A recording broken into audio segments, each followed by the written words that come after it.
Día 234. Lección 31. Libro del Éxodo. Introducción y contexto histórico. Éxodo significa salida, y la referencia es a la salida de los hijos de Israel de Egipto. Este libro consiste en un relato del nacimiento y de los primeros años de la vida de Moisés, las 10 plagas, el viaje desde Egipto hasta el Sinaí, la entrada de la ley y una descripción del tabernáculo. La peregrinación de los hijos de Israel desde Egipto hasta la tierra prometida ha sido a menudo comparada a la peregrinación del creyente durante toda su vida. En el libro del Éxodo abunda milagros y también se destaca por incluir los 10 mandamientos que constituyen el fundamento del código moral de la civilización. Moisés, en algún momento durante su periodo de 40 años como líder de Israel, comenzando a la edad de los 80 y terminando a los 120 años. Moisés escribió este segundo de sus 5 libros, específicamente lo habría hecho después del Éxodo y, obviamente, antes de su muerte en el monte Nebo, en la planicie de Moab.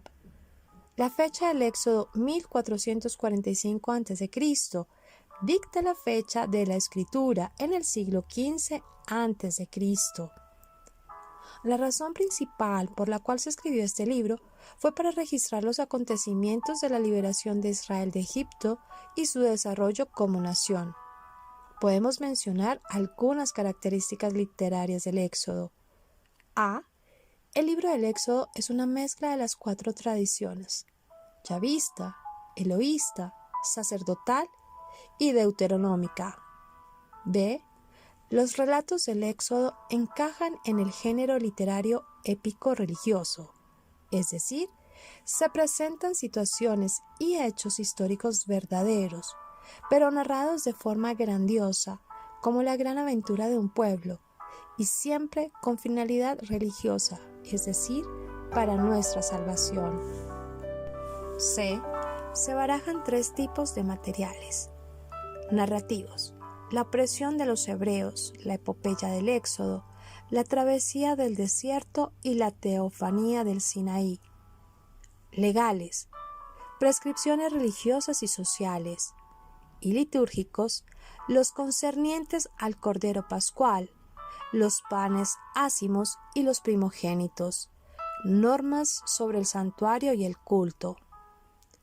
Todo se ubica alrededor del año 1240 a.C., unos 5 siglos después de Abraham. En el siglo XV a.C., los egipcios han sido derrotados por invasores venidos de Canaán, los que han dejado que muchos nómadas del desierto entraran en el país. Cuando los egipcios vuelven a restablecer sus propios reyes, estos nómadas son tratados con menos consideración, y muchos de ellos huyen para evitar impuestos o trabajos obligatorios. Unos son expulsados, otros se fugan a favor de la noche. Es en este contexto donde se desarrollan los acontecimientos del Éxodo. Uno de estos grupos, perseguido por un destacamento de carros egipcios, es protegido por una intervención extraordinaria de Dios. Los israelitas vieron a los egipcios muertos a la orilla del mar. Un profeta, Moisés, el guía de estos fugitivos, interpretó para ellos el acontecimiento. Dios, único Dios, los había escogido para que fueran su pueblo.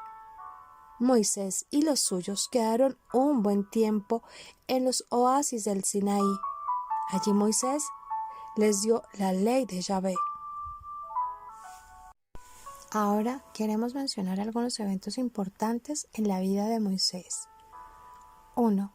Moisés nace cuando los egipcios están matando a los niños varones hebreos para evitar una amenaza militar por parte de los hebreos. Los egipcios también esclavizan a los hebreos y los suprimen con duros trabajos. Moisés es puesto en la cestilla de juncos a la orilla del río Nilo y es encontrado por la hija del rey, y ella lo adopta, pero es cuidado por su propia madre. Crece en el palacio del faraón de Egipto. 2. Moisés sabe que él es hebreo y ve a un egipcio golpeando a un hebreo. Al intervenir, mata al egipcio porque piensa que nadie lo está viendo. 3.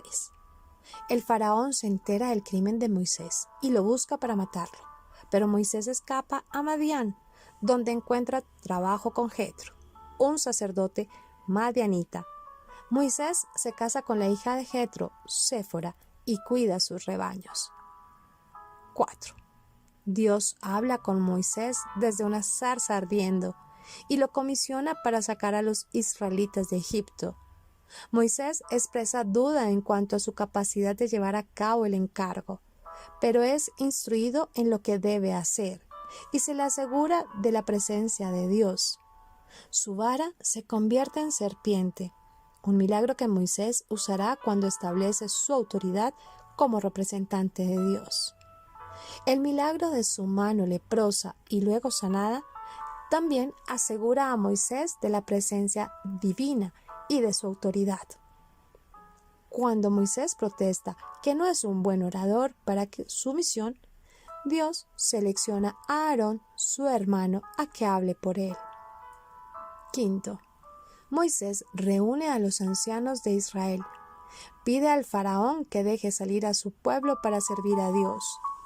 Pero él no lo permite, y vienen sobre los egipcios las 10 plagas. Durante la plaga final se instituye la Pascua, y al pueblo de Israel le es permitido salir de Egipto. 6. Perseguidos por los egipcios, los israelitas llegan al Mar Rojo, donde parece estar atrapados. Pero Dios instruye a Moisés para que levante su cara hacia el mar, y el mar es milagrosamente dividido, permitiendo que los israelitas pasen al otro lado sobre la tierra seca. El faraón envía su ejército para capturar a los israelitas, pero lo pierde todo cuando las aguas del mar los ahogan. Moisés después dirige a los israelitas en un canto de victoria y alabanza al Señor. Moisés dirige a Israel al Sinaí. En forma milagrosa, Dios provee maná y codornices cuando el pueblo se queja. 7. Permanecen en el Sinaí por un año donde Moisés recibe de Dios los 10 mandamientos en el monte. También recibe muchas otras leyes e instrucciones. Cuando desciende de la montaña, ve el becerro de oro y quiebra las tablas de la ley. Con indignación justa, Moisés pulveriza el ídolo de oro y lo esparce sobre el agua y hace que los israelitas lo beban. 8. Moisés pide ver la gloria de Dios y Dios le concede ver su espalda, pero no su cara. Después de esto, Moisés está en comunicación con Dios en la montaña por 40 días y otra vez recibe leyes e instrucciones. 9. Moisés da al pueblo las leyes e instrucciones de Dios y supervisa la construcción del tabernáculo y el establecimiento del sacerdocio. 10. Saliendo del Sinaí, el pueblo de Israel llega a Cades. Dios instruye a Moisés a enviar espías a Canaán. El pueblo tiene temor de conquistar la tierra y son castigados a no entrar a la tierra prometida y vagan por el desierto por 40 años. 11. Moisés dirige a los israelitas por el desierto y al fin de los 40 años los lleva a las llanuras de Moab, con la excepción de Josué y Caleb. Todo el pueblo que salió de Egipto de 20 años hacia atrás habían muerto en el camino, y estos 2 hombres en Cades habían animado al pueblo a que conquistaran la tierra y que no fueran influenciados por el reporte negativo de los espías. Así que a ellos se les permite entrar en la tierra prometida. 12. Moisés dirige sus instrucciones finales a Josué, su sucesor, y sus bendiciones finales a las tribus de Israel. 13. Desde el monte Nebo, Moisés ve la tierra prometida. En Meriba, Moisés no había dado la gloria de Dios cuando golpeó la roca para obtener agua. y por eso a él no le fue permitido entrar a la tierra. Moisés muere a la edad de 120 años y es sepultado en Moab.